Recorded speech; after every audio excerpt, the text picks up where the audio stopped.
Hi everybody and welcome to this week's edition of Straight Talk, proudly sponsored by Darley and Inglis. Today we look ahead to the key sales in Perth and Tasmania, and we talk to Mark Chittick about generational change, both in the breeding barn and in head office. In racing, the Supreme Court showdown between Racing New South Wales and the ATC begins. A strangles outbreak causes murmurs in Sydney racing circles, the shifting sands of sponsorship, and the shifting stables of Danny O'Brien. And in wagering, we discuss key data on which states spend the most betting on racing and sports. Tim Rowe joins me as per usual. Tim, we move from the capital cities more to the regional sales model this week. With Perth sale begins today in the Swan Valley, and we've also got the Tasmanian sale yearling sale on Monday. Sorry. I mean, in your mind, what are you looking from these sales that we saw that we didn't see at Classic and Karaka and also at Magic Millions January? Well, I'll touch on Perth more so. You've got probably outside Denise Martin, you've got a better handle on Tassie racing than almost anyone. But in Perth, they're very parochial. The West Speed bonuses, and every state has a scheme to varying degrees, but West Speed seems to work very well. And my personal view is I think it's because the horse population bred in WA pretty much race against each other. So you're competing against a small population of horses. There's catalogue of, 358 horses. So there's another 100 sold in June. You're competing against 450 horses for that pretty lucrative prize money that can boost it up to sort of 70, 80,000 on a Saturday with a West Speed horse. So the trainers, the WA trainers support their local sale. And as we know, WA's probably the wealthiest state with mining and things like that. So there's a lot of money there, even taking into account probably the economic slight downturn, Australia-wide and interest rates and things like that. It's still a pretty healthy market, even though there's some, as I wrote this week, some clouds, I guess, the review into the industry over there and Racing and Wagering WA, Grant and Alana Williams, the leading stable, have obviously got their facing a charge and defending they're defending that, and they've got a state proceedings this week. So how active they'll be at the sale will be interesting. And also that, there's been a lot of investment because of the sales have been up the last few years with, new stallions this year. There's 3 new stallions over there, Ace, Marine One, and yes, the Zoo Star. Lightsaber. So the and Playing God, of course, sort of underpinning all that. So I think it'll be a strong sale. David Howson's always pretty positive, and rightly so. Over the last few years, they was down slightly last year, but still very healthy sale, I thought, and I'd say more of the same this year. Yeah, I think we wrote last year about WA that it is a bit of its own planet over there, the way that the way racing industry runs and the way that the bloodstock industry runs. Now, the racing industry has probably hit some stormy seas, as you suggested, and that racing review and other bits and pieces. But I think from the pure commercial health of the industry, there's still a lot of investment there to be had, and a lot of people are really interested. It's probably the envy of other places in Australia in terms of its engaged, how much it's engaged with, people who have the means to spend in the yearling market. It has good diversity in that space as well. The opposite is true in Tasmania. Yeah, and you sort of alluded to that before. Tasmania is an interesting one because obviously last year we reported it was a very difficult sale, particularly for the breeders. I think 1.9 million gross, which was well down on the peak of a few years ago. There's some broader questions around Tasmanian racing. There's some broader questions around Tasmanian breeding. There's also broader questions around the participation of it. What I will say, Tim, and I don't want to put a promotional hat on here, but I was doing some stats the other day and looking through, and there's a piece on our site there, a sponsored content piece, a bit of transparency, but there are 5 stakes winners from the sale 2 years ago, the Tasmanian sale 2 years ago. That's actually a pretty good return from 90 odd horses that sort of went through and were sold at that sale. Maybe those horses have won $1.4 million or $1.3 million in prize money between them. You could have bought the entire catalogue for $2.8 million. So when you look at the return on investment from a buying perspective, there's good opportunities there. The challenge Tasmania have got is trying to find those buyers and get those local trainers. Now, you look at someone like John Blacker, who last year, I think spent $260,000 or something on horses across his purchases last year. But out of those horses, you bought Aristopoulos, which is the only one that run. Aristopoulos is now, I think, unbeaten in 4 starts, the best 2-year-old in Tasmania, and banked sort of more than that money already in return. So I think it puts there is an opportunity there, and I think the challenge for Tassie is to try to get those buyers to recognise that. I don't think they'll get back to the days of grossing 4 million, but it'd be good to see them have a good week and a bit more positiveness. And I think there does seem to be a recognition there. There has been a recognition there in the last sort of 12 months that they need to get more buyers to that sale and see the value of it. So I'll be interested to see when I get there at Launceston on Sunday, Tim, and be there on Monday how it goes. It's a very different sale to the rest of Australia.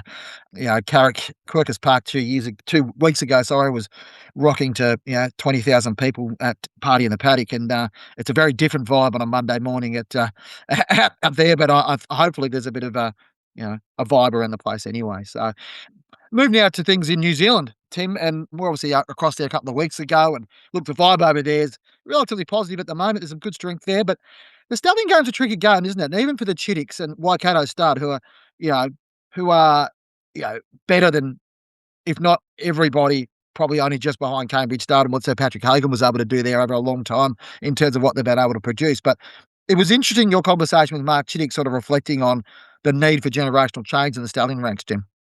Yeah, obviously they've had Savabeel. It's just carried, been a fantastic stallion for Waikato, for the New Zealand industry, full stop. A lot of people have made a lot of money, but he's, Mark's confident he'll go to stud again this year, but he's rising 25. Everyone's had a go of Savabeel. They've got Super Seth coming through, who's made a really promising start. I think it's 4 Group 1 winners from his first 2 crops. But that said, sort of the mare numbers and certainly the quality more so dropped away second and third, fourth season fourth season that sort of came back. So it's a long process, and they've recruited. Probably Karaka wasn't as strong as they would have hoped from a Waikato point of view, but still, they're reinvesting, and they've got Return to Conquer, an unbeaten son of Snitzel, who Tiake horse who was sent to Melbourne to be trained by Mark Walker and sort of try and boost his profile, but he unfortunately had, I think, a suspensory injury, and that ended his career. But as we've seen with Sort of State and other stallions, that won't necessarily stop him. He's well bred, lovely type, and by the right stallion. So we'll know in probably 5 years, and that's how long it takes before you can work out whether a stallion makes it or not. It is a long investment and huge investment. Yeah, and you talk about that. That's in human terms, that's a half a generation, isn't it? Or and you talk about from a human perspective what the Chittick family have gone through. Gary transferring to Mark over the years, and then Mark looking forward to his kids to sort of take the reins over the next few years. And that, as he mentions in his discussion, Tim, his kids are more and more involved in the farm and the operation every day, aren't they? Yeah, obviously George, who've seen, don't know, Harry as well, and Charlotte, daughter as well. George has been seen at all the sales, sort of working at Whedon Stud for a period there, and even selling Waikato bred yearlings at the Gold Coast under Whedon banner, and then they had their own draft at Classic, and Harry and George flew to Melbourne during that lead up to the sale at Classic to just give the final tick of approval for Return to Conquer, which just shows the value of that Mark respects the children's views, and that they're heavily involved in the farm, which is great for the industry longer term. And here's what Mark Chittick had to say to you last week. I suppose to start with, like I was at the Gold Coast sale when he was bought. Yep. And saw him and loved him then. So she took a little bit of him then. Yeah. Okay. So obviously I've had a close interest on the way through. Yes, and unfortunately, with the suspensory injury, I suppose, as we all know, if he was a gelding, you'd be pottering around to, do the rehab and running them again. But with his value as a colt, it's obviously with having a bit of ownership in him, I became aware of that, and yeah, so we sort of all started having a bit of a chat there, and obviously we're very keen, and we off the back of his pedigree, his looks, his yearling price, and obviously his race performance, and obviously with the start that Sort of State has had, it was the obvious choice to give him every opportunity here in New Zealand. He fits into our program farm business extremely well, and obviously we're apt to have a few of the previous owners stay in him, and especially, an Australian farm in Kiora to be staying in here and him, and be sending mares over and supporting. Obviously, it's a big thing for for the horse for Waikato Stud and for New Zealand. Yeah, did Trilogy stay in or not? Do you know? With Trilogy in the horse or not? Jason and Mel. Okay, or maybe they weren't. Maybe we got that wrong. But yeah. What are their names? Jason and Mel Stenning and Sean and Kathy Dingwell, but mainly Jason and Mel are the ones putting up most of the money, I think. But yeah, Trilogy. Yeah. No, I don't think their name was in it. Yeah, okay, maybe not. Maybe not. I just thought it might have been their name rather than Trilogy, but I don't think it is. Yeah, okay, that's fine. Yeah. Any horse that sells for, over $1 million is yearling. Obviously, he's a great type as well. You can have the pedigree, but the market now is pretty brutal on, confirmation faults or perceived confirmation faults. Yeah, 100%. And as I said in our little release, see,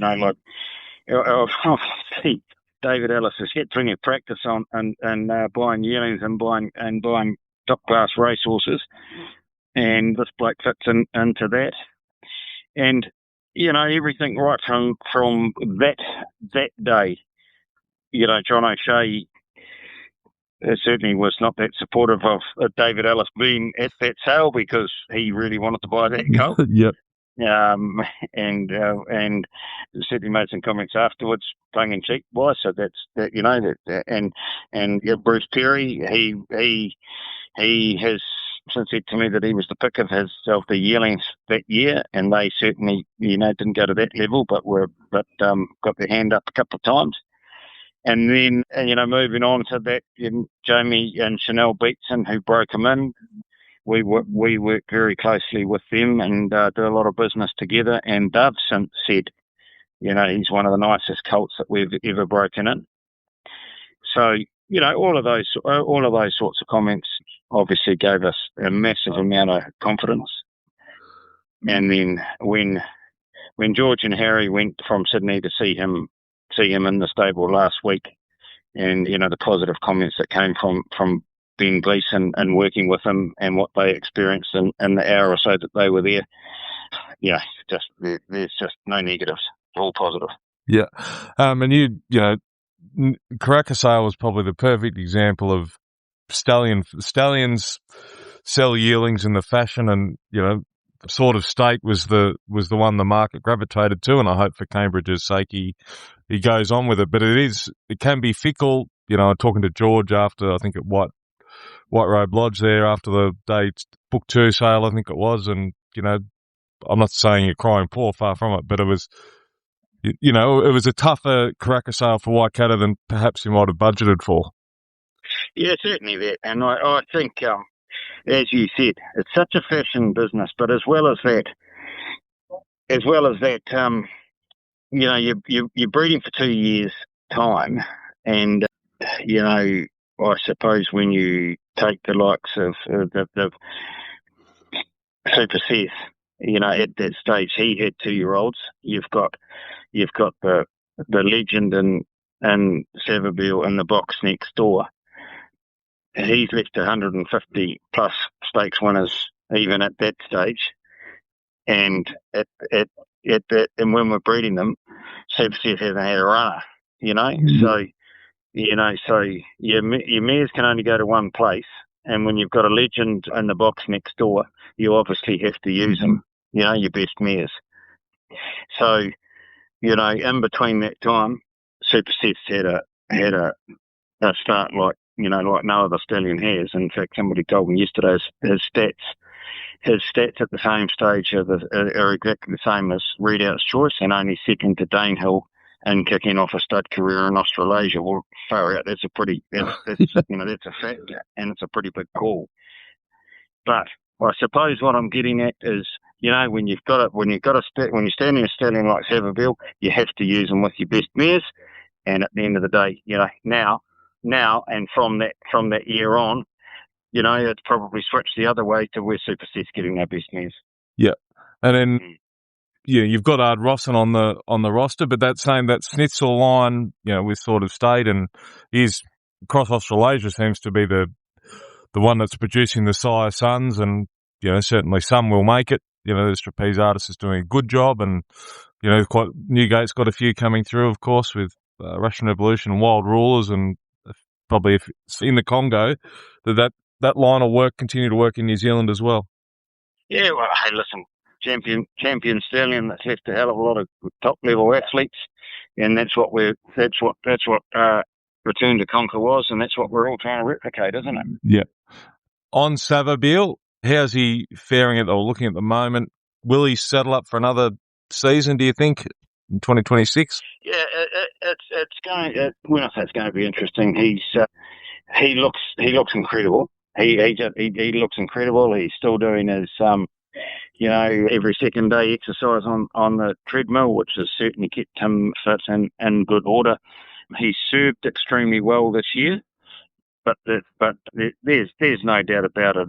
It is more difficult getting success in the breeding shed nowadays, and next year, if there is, I can't see any reason why we wouldn't be taking him to the breeding shed on the 1st of September and onwards at this stage.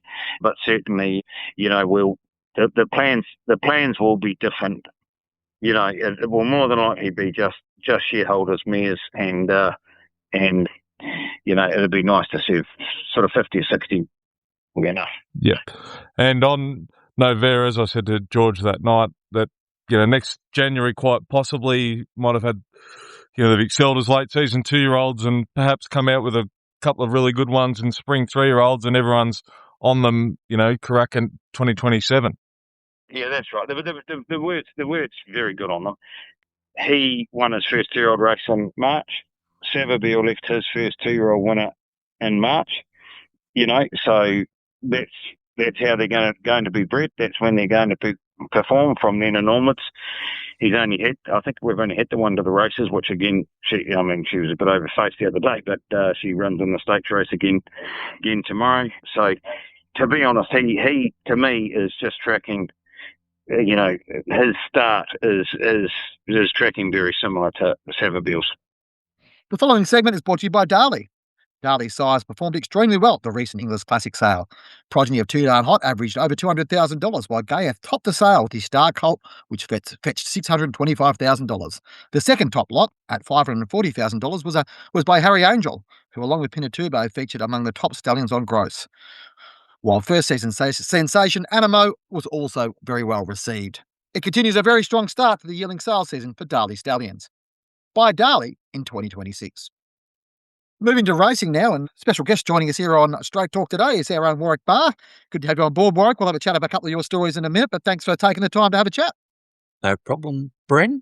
Pleasure as always. Hello, Tim. How are you, Warwick? Going well, mate. Going well.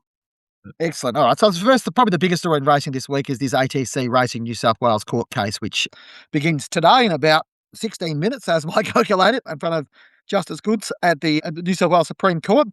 The ATC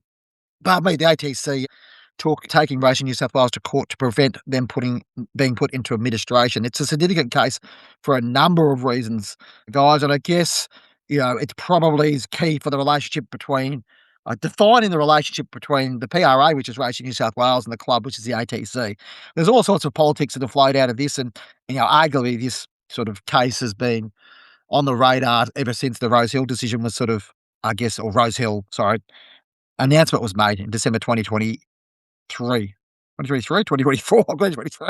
Anyway, it seems a long time ago now, 2.5 years ago. So I think that we're sort of moving towards this point. And what will be determined is whether whether Racing New South Wales has the right to put the ATC into administration, as I mentioned, and what the ATC are bringing forth by the look of things, and from having, looked at the preliminary hearing and sort of worked through that, the three concerns that they have, or the three things that they want to raise are whether Racing New South Wales, whether there's been regulatory overreach, and whether Racing New South Wales has the authority to impose an administrator based on its concerns about the ATC's internal affairs, as opposed to its ability to conduct a race meeting. I guess this goes down to the ability for Racing New South Wales to regulate clubs on purely beyond racing matters.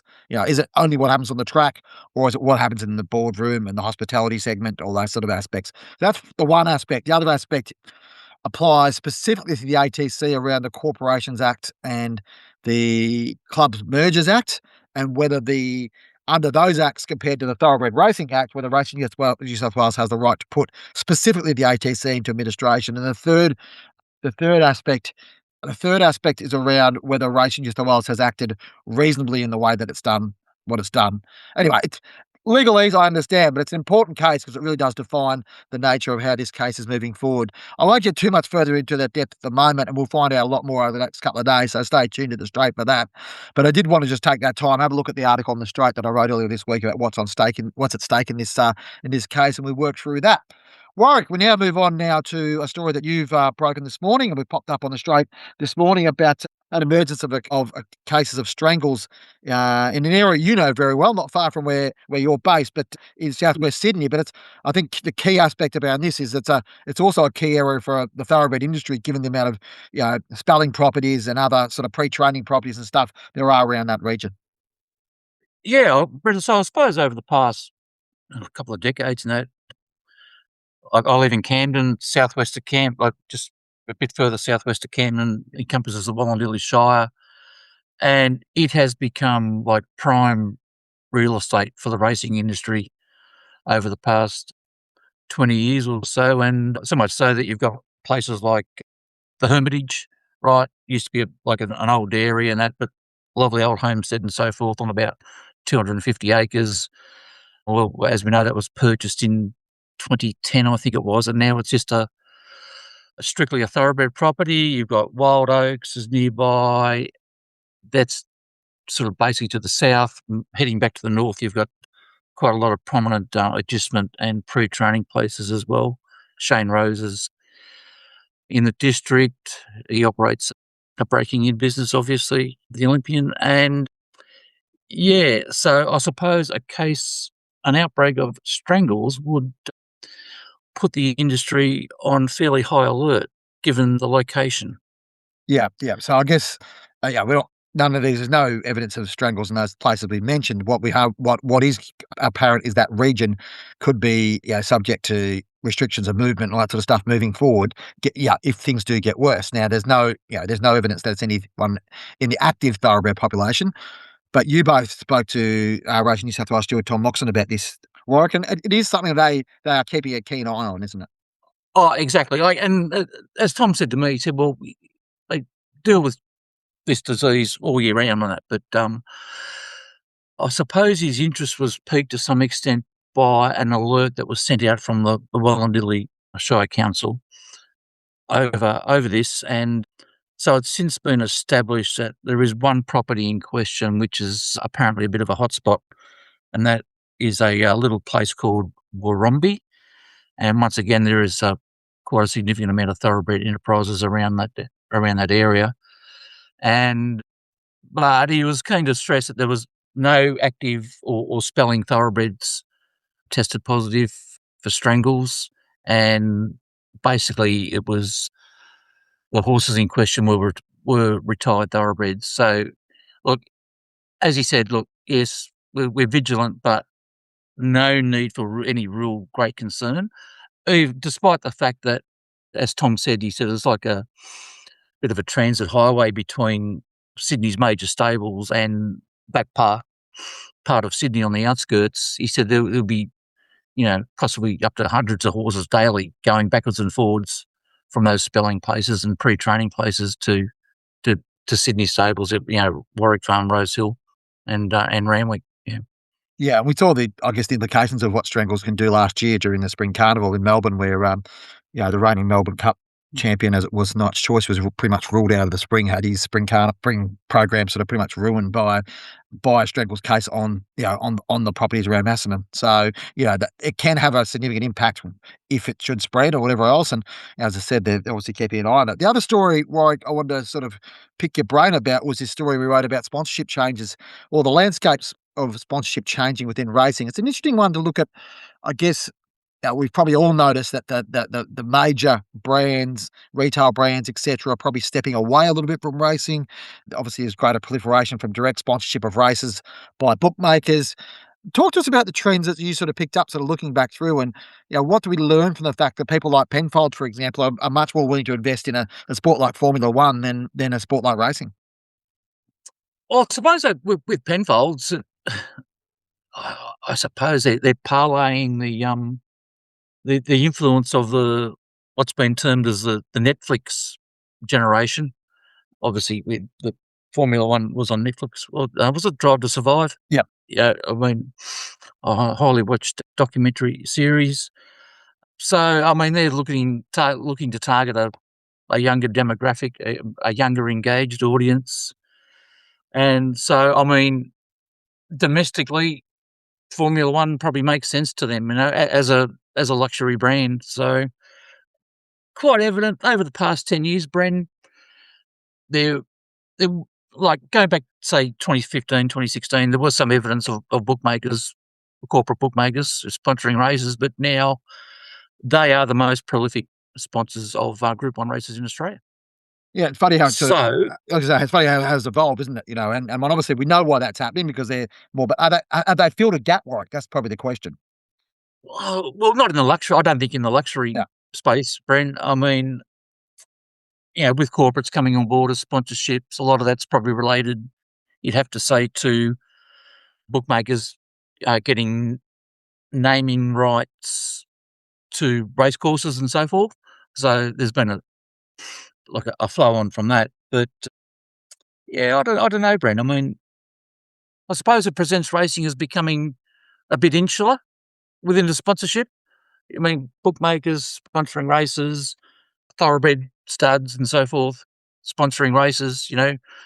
Do we get to the point, and we probably have, breeders presenting trophies to breeders, right? Yeah. So, I mean, if that trend continues, well, it probably is a long-term worry for racing, I would say. Yeah, it's an interesting one, isn't it? Tim, speaking of sort of the commercial realities of racing, there's a story sort of the last couple of days that's broken about Danny O'Brien, Melbourne Cup winning trainer, very well known figure in Victorian racing, selling up his 13th beach property on the Bellarine Peninsula. Interesting times there. I mean, I guess, you can't draw too many broader parallels with what's going on in the industry, but trainers do have to pivot in their business models, don't they, Tim? Well, it is as Clint Donovan, who's Donovan and Co.'s got the honour of trying to sell the place, said I'm not sure how Lindsay Park would take this, but said it is the preeminent training property in Victoria, if not Australia, private property, and Danny's had it for sort of 20 plus years, and found and declare Melbourne Cup winners, Oaks winners, Coolmore Stud Stakes winners have been trained off that property. Great part of the world down there, Bellarine Peninsula at Bowen Heads, but I guess the value of that land would have gone up exponentially. And this is just my opinion of Danny. I guess he's not outly big seller like, say, a Kieran Maher or, and as he said himself, wants to focus on quality rather than having to have the numbers to sustain, 3 training bases, Geelong itself on course, Flemington, and the farm, or the farm as well. So I guess he's decided to put that on the market with his wife, Nina. They're also selling, it's probably perhaps where some confusion came about. They do have own a lifestyle sort of farm nearby that they're selling as well. That's worth probably north of $4 million. I'm not sure how much the actual 13th Beach training place is valued at, and it's going to tender next month. And the potential interested parties put a value on that. But it is, just the cost of maintaining those places is an interesting one. For Lindsay Park, and then, Kieran Maher's got various places, which Bong Bong Farm that he leases off Racing New South Wales. I guess just the added cost basis of training is an interesting one. So, someone else hopefully will take that on and use it as a training base. It'd be interesting who that could be. But it is a lovely part of the world, so I'm sure there's longer term value there as well. Quick one there, Tim. Put your real estate hat on for a minute. And is it easier to sell a property like this, or is it easier to sell a boutique stud farm / operation? I mean, it would appear that there's a lot of those sort of boutique stud farms sort of on the market and probably harder to sell. Would you anticipate this will get snapped up relatively quickly? I mean, are there buyers out there for this type of property, do you think? Well, there would be at the right price, I guess. It's trying to put a value on that. At the moment, there is no rezoning in place to allow that it could be developed for residential or other purposes. So that's, I guess, if someone is going to buy it, they maybe have to take a longer term view of in the next 5-10 years that maybe they'll be able to rezone that land. So again, it's limited. It's probably like the top end of the bloodstock market. There's limited number of buyers that will be interested rather than just a normal real estate suburban home where you might have 10 and 20, 30 interested parties looking at it. So it's more who's willing to make that investment, and whether someone wants to take on their own training base with a trainer in mind. We've seen with Macedon Lodge, Bruce Wilson buying that place and seeing value in that, whether he's been able to maximise that. Bruce Dixon, sorry, not Bruce Wilson. No, sorry, not Bruce Wilson. Yes, sorry, Bruce. Yeah. Bruce Dixon. Yeah, but I'd say Barwon Heads or the 13th Beach property probably is open to a wider scope of buyers than, say, what Macedon Lodge was. That's it for our racing section. Warwick, thanks for joining us, mate. Yeah, obviously we'll talk plenty during the week, but also plenty going on the racing landscape, and thanks for your time. No problems, guys. England's Premier Yearling sale begins on Sunday, March 1. Oakland's Junction in Melbourne will once again serve as the focal point of the bloodstock world, with 806 yearlings catalogued across 3 days of selling. This year's catalogue features progeny from 110 individual stallions. The Premier sale has consistently produced racetrack success. Graduates include the past 3 winners the Everest offered at public auction, Bella Nipotina, Think About It and Nature Strip, as well as 34 Group 1 winners since 2018, with 16 purchased at $100,000 or less. The English Premier Yearling sale run March 1 to 3 at Oakland's Junction, Melbourne. To view the catalogue, visit english.com.au. Tim, we'll wind up with wagering pretty quickly here. Just going through. There's actually not a massive amount going on in the wagering world, news-wise, but I have an article up there today on which states actually bet the most on wagering. I've been through some data from the last year. We don't have the data from a racing perspective because we're sitting here as it is on February 19th, and I don't want to get too political, but Racing Australia still haven't produced the fact book from last racing season. It'd be good to see that at some point, but we'll move on from that. What is interesting when you look at it, at these stats, and this is from the Australian Gambling Statistics from 2023-2024, New South Wales is ranked the highest on overall spend on gambling, but when you split it out on wagering, and bear in mind New South Wales has half the poker machines in Australia, but when you split it out on wagering per capita, it's actually Victorian wagering punters who are the biggest spenders per capita at $462 per adult per year. New South Wales is second on $435, Western Australia third at $373. Next follows Queensland $351, Northern Territory $301, South Australia $281, ACT $266, and Tasmania $226. Tim, I guess what we learned from that is the big states, despite the fact they have a big population, so you thought maybe that the divisive effect of having a big population and whatever else might bring these numbers down, that's still a lot of the punting action appears to be taken. I mean, do those numbers, when I read them out in isolation, albeit they need some context, which hopefully my article will give, do they surprise you on face value or not? To a degree, but when you were sort of first telling me about this article, Brennan and Victoria specifically, I just thought maybe, wagering point of view, AFL's, very popular. Everyone has a footy team, even if you're not that highly engaged with the AFL. And then, of course, there's the Melbourne Cup, which, as we know, is the biggest gambling event, in Australia. So whether also that leads to Victorians betting more than their per capita counterparts, I'm not sure. But that was my initial read of it. And yeah, which I guess in some ways also is probably positive for the industry that, wagering as opposed to gaming has a greater share there. Yeah, it is also an interesting one. Also, look in WA. WA has the highest percentage of wagering compared to overall gambling expenditure. 41.6% of gambling expenditure is wagering expenditure per capita. WA also has the least amount of poker machines. So that sort of model that, there's poker machines bettors and there's wagering punters, the WA example is a good example, but they've only got poker machines inside the casino there, so they've got a diminished footprint of that. So you can see that sort of how that sort of increases, I guess, the opportunity and probably over indexes slightly. Anyway, there'll be a few other stats and stuff in that article. I urge you to check it out. The only other thing I want to mention in the wagering space is Tabcorp have their half-yearly report out, I think, next Wednesday. So we'll have a little bit of a review of that at next week's Straight Talk. Thanks for joining us on Straight Talk, brought to you by our sponsors, Darling English. Don't forget to give us a rating wherever you're listening to our podcast. Be sure to subscribe. Check out the subscriptions offering for the Straight as well, $19 per month or $199 per year. Worthwhile your time checking that out. Send us an email, editor@thestraight.com.au. Let us know what you think we should be chatting about. Thanks for your time, and we'll talk to you again next week.